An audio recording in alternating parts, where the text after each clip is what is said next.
हम सूर्य नारायण भगवान को अर्घ देते हैं, जल चढ़ाते हैं, तो वो जल पृथ्वी पर जब गिरता है तो उसके छींटे हमारे शरीर पर लगते हैं। क्या वो ठीक है? क्या वो श्रेष्ठ है? तो शिव महापुराण की कथा कहती है, जब हम सूर्य को अर्घ देते हैं, सूर्य को जल चढ़ाते हैं, वो पानी जब पृथ्वी पर गिरता है, उसके छींटे हमारे शरीर पर लगते हैं, तो वो श्रेष्ठता का भाव निर्मित करते हैं। वो गलत नहीं हो सकता। कारण अब वो भी समझ लीजिए।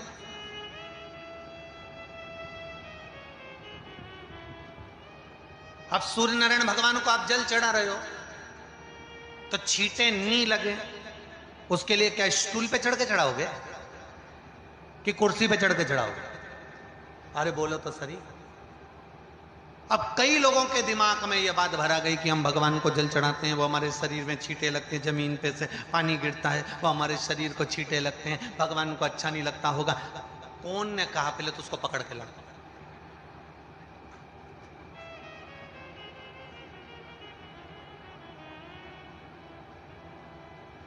क्योंकि मेरे राम जी महाराज, मेरे भगवान कृष्ण, बड़े बड़े संत, साधु, सन्यासी, तपस्वी, साधक, उपासक जितने भी हुए, जिन्होंने सूर्य की आराधना करी, इन्होंने टेबल पे चढ़कर या कुर्सी पे चढ़कर जल नहीं चढ़ाया। इन्होंने पृथ्वी पर खड़े होकर ही, क्योंकि पृथ्वी तत्व के देव हैं शिव। जब हम मृत्यु लोक पर खड़े होकर, पृथ्वी पर खड़े होकर भगवान शंकर का भाग पृथ्वी तत्व को धारण कर कर जल को हाथ में लेकर जब समर्पित करते हैं, और जो जल नीचे गिरता है वो शरीर पर अगर लगता है तो हमको उसका आशीर्वाद ही प्राप्त होता है, दोष नहीं लगता।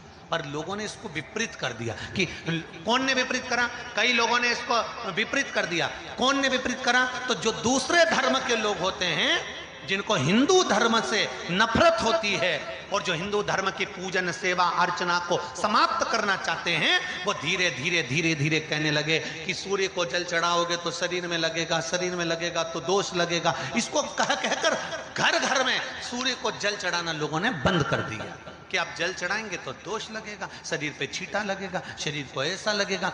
ये दोष नहीं है। कितनी सुंदर बात है महाराज। सूर्य नारायण भगवान को जब जल चढ़ाया जाता है, हाथ सिर से 8 इंच की दूरी पर होना चाहिए। जम के बोलिए, सिर से कितना ऊंचा होना चाहिए? 8 इंच ऊपर अपना हाथ होना चाहिए मस्तक से सूर्य को जल चढ़ाते समय। और ना चांदी का, ना स्टील का, न लोहे का, न प्लास्टिक का, न कांच का, न सोने का कोई बर्तन, न कांसे का, न एल्युमिनियम का, न पीतल का, केवल एक पात्र होना चाहिए, वो है तांबे का। काय का पात्र होना चाहिए? तांबे का पात्र। और सूर्य नारायण भगवान को जब 8 इंच ऊपर तुम्हारा हस्त है, और जब हम सूर्य को जल चढ़ा रहे हैं, कैसे जल चढ़ाना है वो भी समझ लीजिए। अगर कोई कैंसर का मरीज है, जिसके चेस्ट में कैंसर आ गया हो, लेफ्ट में, राइट में कहीं पर कैंसर आ गया हो, या कोई गठान आ गई हो, तो महाराज आप जल चढ़ाते समय उस जल की धार को सूर्य भगवान को जब चढ़ा रहे हो, तो धार आपकी गठान की ओर जाना चाहिए, जिससे सूर्य की किरण उस जल में से आपके उस स्थान पर पड़े, उस जगह पर पड़े जहां पर गठान है। महाराज आप लगातार जल तो चढ़ाना चालू करो, अच्छे अच्छे डॉक्टर फेल हो जाएंगे और कह देंगे गठान ठीक हो गई।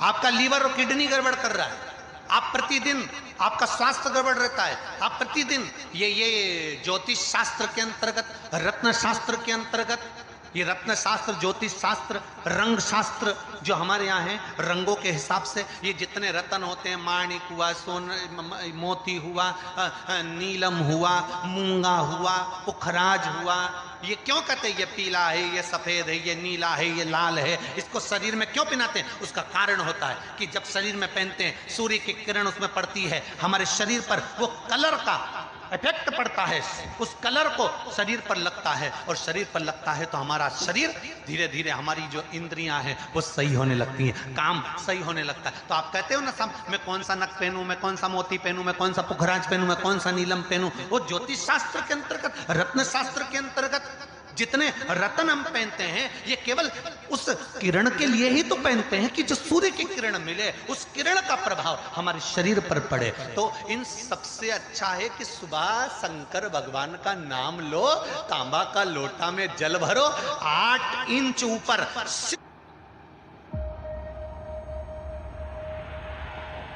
It all started from here.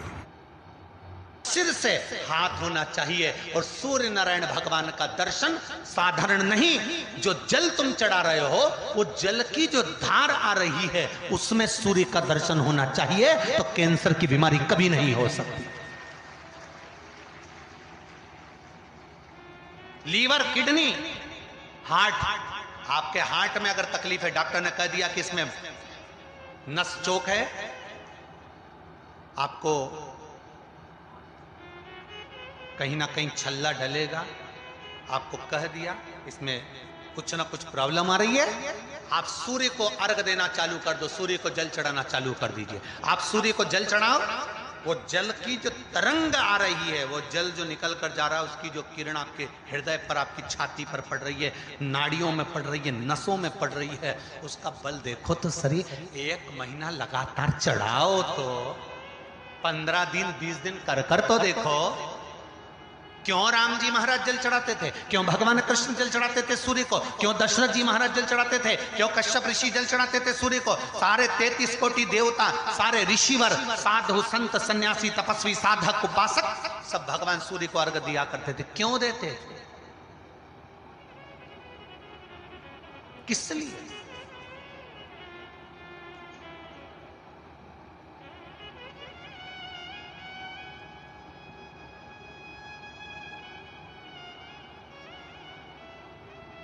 Surya Narayan भगवान को जल चढ़ाते समय आपके पंजों की एड़ी ऊंची नहीं होना चाहिए, ध्यान दीजिएगा। आपका पंजा पांव का पूरा की पूरा जमा होना चाहिए भूमि पर। हाथ कितने इंच ऊपर, 8 इंच ऊपर होना चाहिए। जल जो गिरे, सूर्य की किरण, सूर्य का दर्शन उस जल की रोशनी में करना चाहिए। क्या होगा उससे? जिस बच्चे को आंख में चश्मा लगा हो, मोटे से मोटा चश्मा लगा हो, छूट नहीं रहा हो, तो थोड़े दिन उसको सूर्य का अर्घ चढ़वाना चालू कर दो और जल में से सूर्य का दर्शन कराना चालू कर दो। सूर्य का दर्शन जल में से 2 महीना 2.5 महीना बहुत है, आंख की रोशनी बढ़ जाएगी, चश्मा हट जाएगा। आप कर देखिए। अब एक प्रश्न और खड़ा होता सूर्य को अर्घ देने। गुरुजी, पंचदेव पंचायत में सूर्य नारायण भगवान शंकर की पंचायत में हैं। सूर्य नारायण को हम फ्लैट में रहते हैं, हम फ्लैट के अंदर रहते हैं, तो हम फ्लैट में रहते हैं, हमारे यहाँ अगर छज्जा नहीं है, हमारे यहाँ जगह नहीं है, तो हम सूर्य को अर्घ कैसे दें? तो महाराज खिड़की तो होगी, अगर घर में फ्लैट में पानी ढुलेगा और आप लोग नहीं समेट सकते तो एक बाल्टी रख लो, एक पात्र रख लो, पर सूर्य नारायण भगवान को अर्घ देकर रोशनी शरीर पर पड़ना चाहिए। जिंदगी में कभी कोई बड़ी बीमारी नहीं आ सकती। कितने लोग देते हैं सूर्य को अर्घ? जरा हाथ उठाओ। बहुत बढ़िया, बहुत जोरदार। पुरुष लोग भी देते हैं ना, चाहे बच्चे से बच्चा हो, बच्चों के हाथ में भी 1 लोटा पानी पकड़ाओ। घर में छोटे बच्चे हो ना, उनको तांबे का लोटा दो, पानी दो, जा बाहर खड़े हो जा, 1 लोटा पानी चढ़ा के। पहले दिन आप स्वयं बच्चे के साथ बाहर खड़ी हो, ओटले पर, घर के बाहर खड़ी हो, छत पे खड़ी हो या घर के बाहर खड़ी हो, और बच्चे से कह लो चढ़ाओ बेटा, देखो ऐसा हाथ 8 इंच ऊपर करिए, तांबे का लोटा लेकर पानी धीरे धीरे डोलना है।